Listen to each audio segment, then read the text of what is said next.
मामला news channel. वर्तमान राजनीतिक स्थिति में जो उथल पुथल है, आए दिन हत्याएं हो रही है। अभी हाल में नवादा प्रॉपर बाज़ार में एक लड़की जो इलाज करा करके आ रही थी, उसे कुछ लोगों ने सामूहिक रेप किया।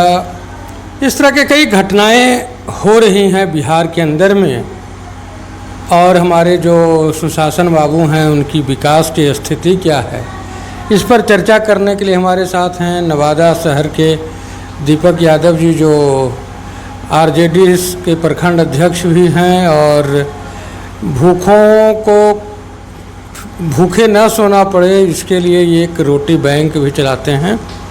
तो इनसे बात करते हैं कि वर्तमान स्थिति क्या है। दीपक जी, आपका हमारे चैनल में स्वागत है। बहुत बहुत धन्यवाद, और आपके सभी दर्शकों को भी बहुत बहुत धन्यवाद, आभार। अभी नवादा विधानसभा क्या पूरे बिहार की जो राजनीतिक स्थिति है उस पर आप क्या राय रखते हैं? आज देखा जाए तो बिहार का जो स्थिति बन चुका है, नीतीश कुमार जी बोलते हैं सुशासन की सरकार, लेकिन आज का जो स्थिति है अपराधों की सरकार बन चुका है।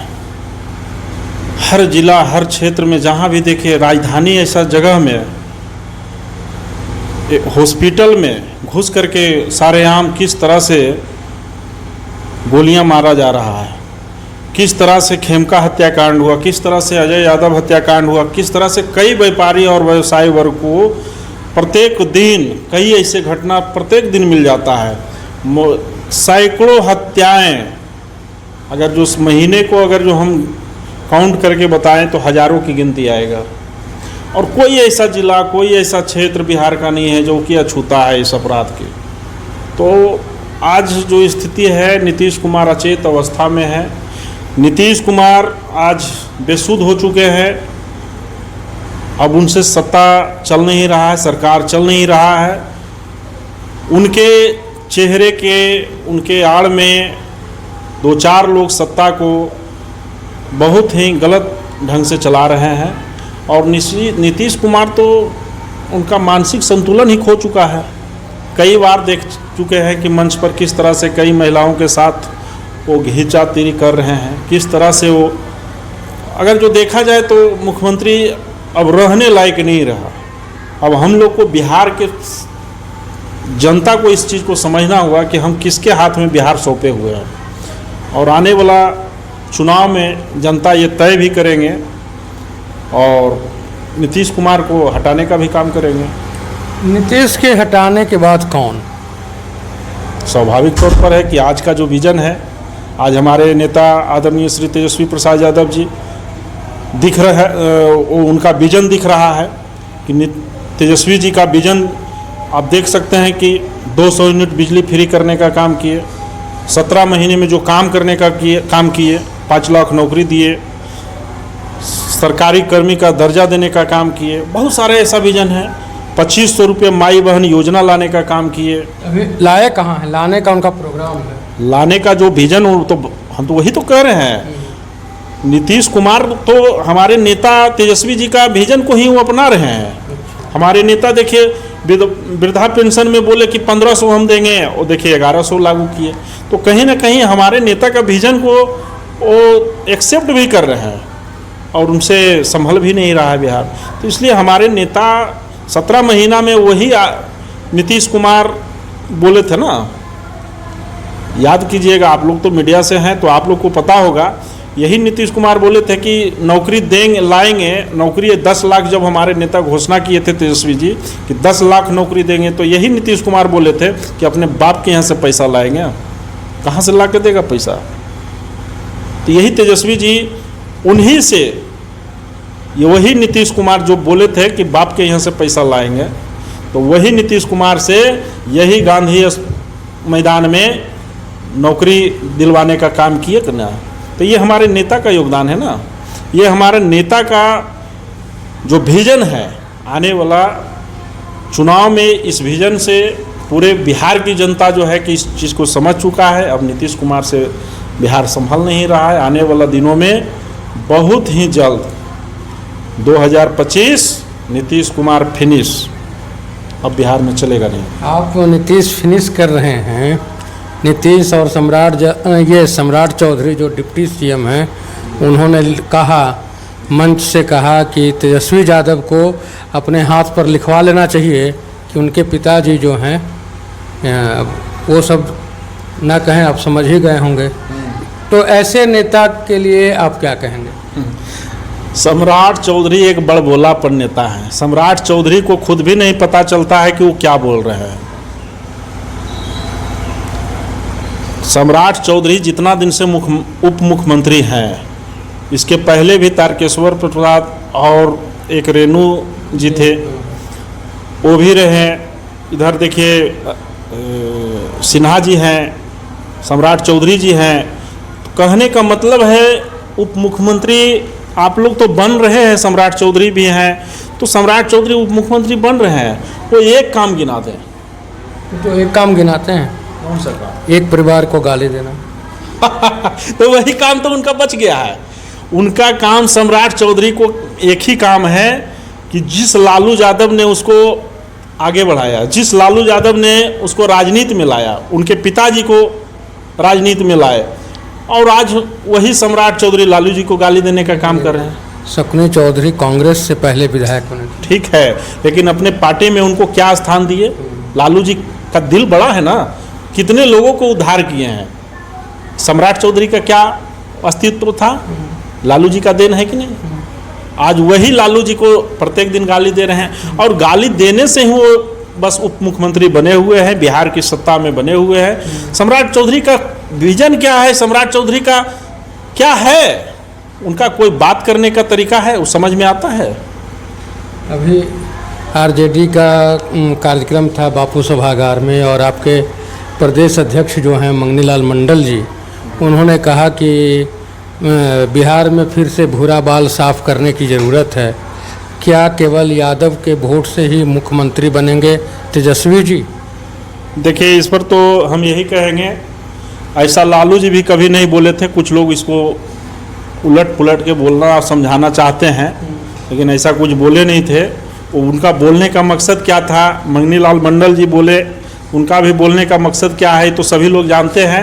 वैसा कोई उनका मकसद नहीं कि किसी समाज को साफ कर दो, हटा दो, ऐसा कोई मकसद। मेरा नेता तेजस्वी जी हैं, मेरा नेता तेजस्वी जी तो खुले मन से ऐसा बोल चुके हैं। A to Z की पार्टी है। कहाँ A to Z की बात हो रही है? कहाँ, कैसे नहीं हो रहा? हमारे नेता तो 2020 का भी चुनाव उठा करके देख लीजिए, किस समाज को उन्होंने टिकट नहीं दिया, किस समाज को अपने साथ नहीं लाने का काम किए। वो हर समाज को लेकर के चलने का काम कर रहे हैं, और आने वाला चुनाव में भी हमारे नेता का विजन वही है। A to Z की पार्टी A to Z ही है, और सभी समाज को लेकर के चलने का काम करेंगे। मेरा नेता तेजस्वी जी बहुत ही दूरदर्शी नेता है। तेजस्वी जी का सोच ही कुछ अलग है। आज उनका विजन पे भाजपा और जदयू के लोग भी उन्हीं के बताए रास्ते पर चल रहे हैं। नवादा में एक सांसद, 3 विधान पार्षद और 5 विधायक हैं, इसमें अधिकतर सत्ता पक्ष के हैं। उसके बाद भी बगल के नालंदा से अगर तुलना की जाए तो नवादा का विकास ऊंट के मुंह में जीरा के समान है। इस पर आप क्या कहेंगे? ये कहना आपका बिल्कुल राइट है, और आप तो हर चीज़ का जानकारी रखते हैं, पत्रकार हैं। नालंदा नीतीश कुमार जी का गृह जिला है। इस वजह से पूरे बिहार में अगर जो उनको विकास सबसे अधिक ज़रूरत महसूस होता है तो नालंदा में ही महसूस होता है। इसलिए उनको पूरा बिहार में उतना दिखाई नहीं पड़ता है, नालंदा ज़्यादा दिखाई पड़ता है। ठीक है, ये शुरू से उनका मानसिकता रहा है, शुरू से, जो कि मुख्यमंत्री बनाने का काम उनके पूरे बिहार का काम जनता ने उनको किया। लेकिन कहीं ना कहीं पूरे बिहार की जनता जो है उपेक्षा के शिकार होते हैं नीतीश कुमार का, और अब तो बेसुध हो चुके हैं। अब तो उस पर कुछ कहने की बात ही नहीं नीतीश कुमार को। नीतीश कुमार जी जो खुद अचेत अवस्था में, उनसे अब उम्मीद हम कर ही क्या सकते हैं। अभी नवादा किउल गया रेलवे लाइन का दोहरीकरण किया गया, उसके बाद कुछ व्यवस्था ऐसी है कि जिधर से दोहरी लाइन हो जाती है, रेलवे कुछ उसमें नई गाड़ियाँ देती है। नवादा में 2-4 ट्रेनें नई आई हैं। नवादा में स्टॉपेज है, तिलैया में स्टॉपेज है, और लोग इसको अपनी पीठ थपथपा रहे हैं। जनता भी रेलवे के चलने से, परिचालन से खुश हो रहे हैं। क्या नवादा रेलवे से दिल्ली जाना, रेलवे से मुंबई जाना मात्र से विकसित हो जाएगा, या फिर यहाँ उद्योग लगाना? देखिए, ये बहुत अच्छा प्रश्न आप किए। आज नवादा की जनता को कहीं ना कहीं कोई भी नेता हो, अगर जो कोई पीठ थपथपा रहे हैं रेलवे को लेकर के, तो नवादा की जनता को मूर्ख बना रहे हैं। नवादा की जनता को जो आम ज़रूरतें हैं, मूल ज़रूरतें हैं, वो तो पूरा नहीं कर रहे हैं। जाम की समस्या से प्रत्येक दिन जूझ रहे हैं। कई घंटा जाम लग रहा है नवादा में, उसके बारे में कोई नहीं सोच रहे हैं।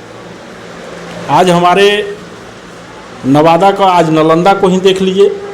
नालंदा में नीतीश कुमार का जो गृह जिला है, अभी आप बात कर रहे थे कि नालंदा का विकास, तो गृह जिला नीतीश कुमार जी का देख लीजिए कि किस तरह से पिलर पर जो है कि ओवर ब्रिज बनाया गया है। और नवादा को देख लीजिए, एकदम बॉर्डर की तरह घेर दिया गया है। ये किसका देन है? यहाँ की नवादा की जनता का देन है, या नवादा का नेता का देन है? नवादा का सांसद का देन है। तो कहीं ना कहीं नवादा के लोगों को मूर्ख बनाया जा रहा है। जाम की समस्या है, ओवर ब्रिज की समस्या है, इस पर तो कोई चर्चा नहीं करते हैं, इस पर तो कोई पीठ नहीं थपथपा रहे हैं। नवादा के कुछ लोग जो हैं कि सिर्फ अपना वाहवाही लेने में लगे रहते हैं। ये सच्चाई है। नवादा के कुछ नेताओं का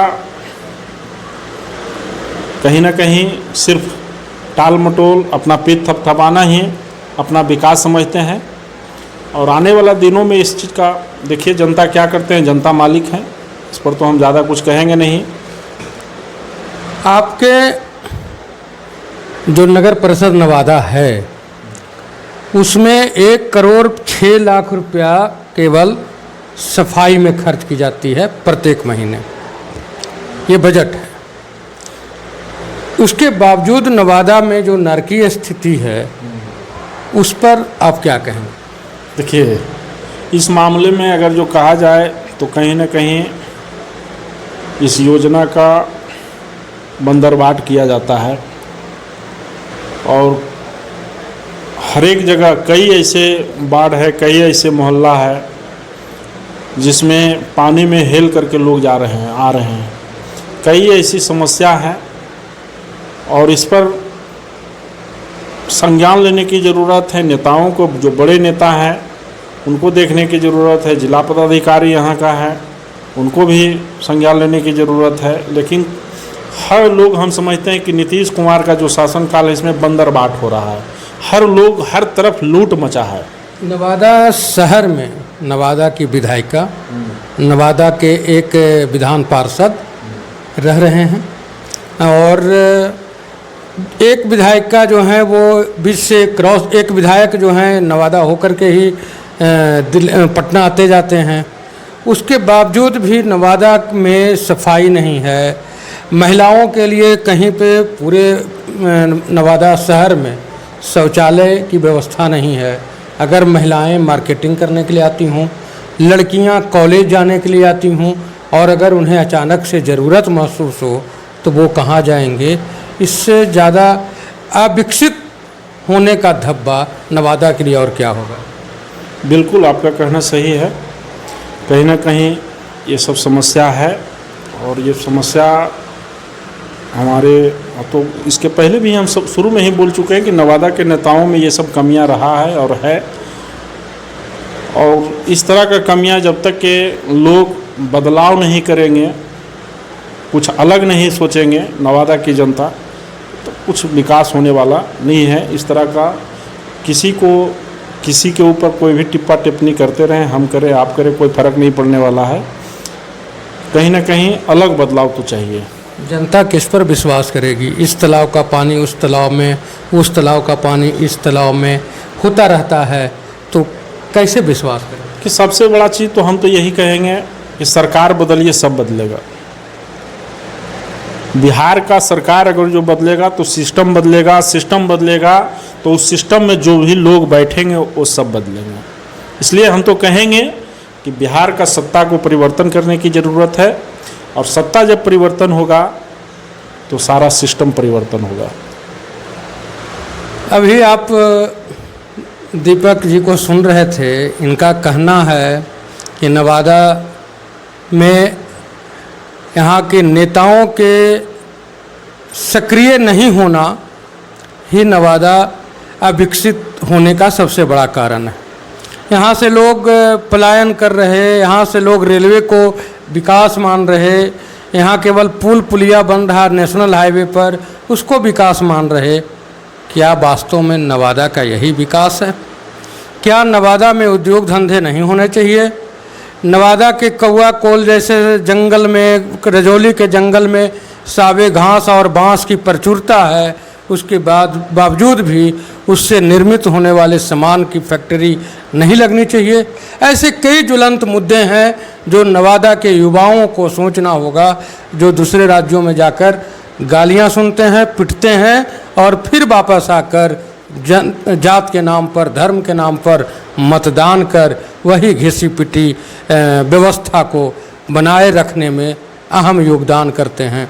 सर, आपने जो समय दिया उसके लिए धन्यवाद। बहुत बहुत धन्यवाद आपको भी। हमारे साथ जुड़े रहें और हर एक मुद्दे पर बेबाक रिपोर्टिंग के लिए सत्यामला बाध्य है। इसके जो न्यूज होते हैं वो न किसी से डर करके प्रसारित किया जाता है और न किसी के पैसे लेकर के किया जाता है। धन्यवाद।